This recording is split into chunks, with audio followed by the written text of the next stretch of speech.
If you're feeling dissatisfied with your life, watch this story until the end. This story is going to change your life. And if you love inspiring stories, make sure to subscribe to my channel for more powerful content. Once upon a time, a crow was very unhappy with his life.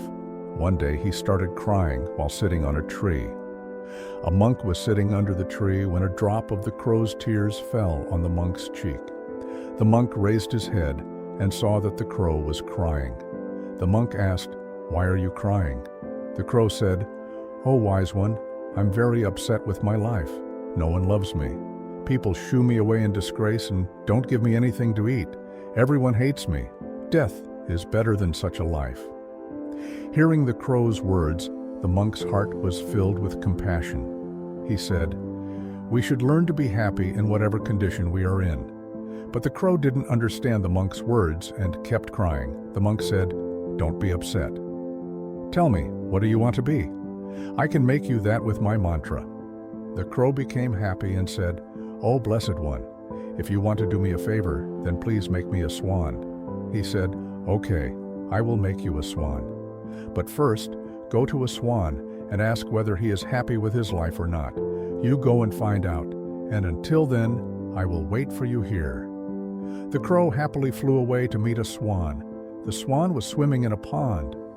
He went to the swan and said, "How beautiful you are. You are as white as milk. Everyone loves you. You must be the happiest bird in the world."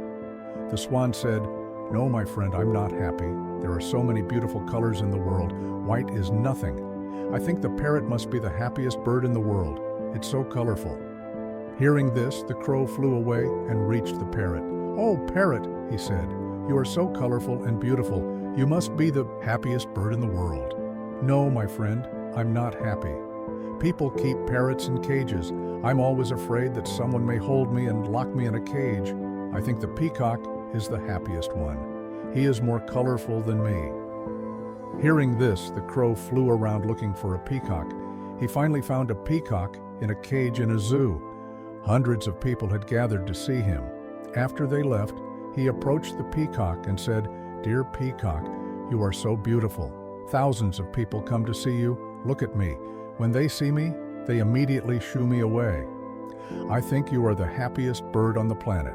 The peacock replied, "I always thought I was the most beautiful and happiest bird on the planet. But because of my beauty, I'm entrapped in this zoo. When people pluck my colorful feathers to make decorative things, it hurts a lot. I'm not happy, my friend." The crow was surprised to hear this from the peacock. He asked him, "If you are not happy, then who is the happiest bird in the world?" The peacock said, "I have examined the zoo very carefully and realized that you, the crow, are the only bird not kept in a cage. People don't try to catch or entrap you. For the past few days, I have been thinking that if I were a crow, I could happily roam everywhere. I could be free." Hearing this, he came back to the monk. For the first time, the crow was happy to be a crow. He said, "Oh, wise one, I don't want to be anything else. I'm fine as I am." In our lives, we often make unnecessary comparisons with others, become sad, and curse ourselves. This leads to a vicious cycle of unhappiness. You should learn to be happy with what you have instead of looking at what you don't have. There will always be someone who has more or less than you. If you keep comparing yourself with others, you will never be happy. A person who is satisfied with what they have is the happiest person in the world. Don't compare yourself to anyone in life. If you do so, you are the saddest person in the world.